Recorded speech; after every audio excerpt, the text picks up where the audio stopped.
Hola a tothom! En aquesta píndola us donarem unes petites idees sobre com ocupar-nos i preocupar-nos de nosaltres mateixos i mateixes.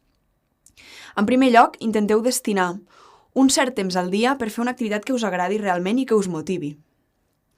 En segon lloc, us ajudarà també a desconnectar les notificacions del vostre telèfon en relació al vostre treball. En cas que hagueu d'utilitzar el mòbil per consultar alguna cosa urgent, ho podeu fer de totes formes sense rebre l'input de la notificació al vostre telèfon, que pot ser que us distreguin quan esteu fent una cosa que no és relacionada amb la feina. En tercer lloc, intenteu destinar també una part al dia d'autocura, és a dir, un cert temps per vosaltres mateixos fent una cosa que realment us relaxi.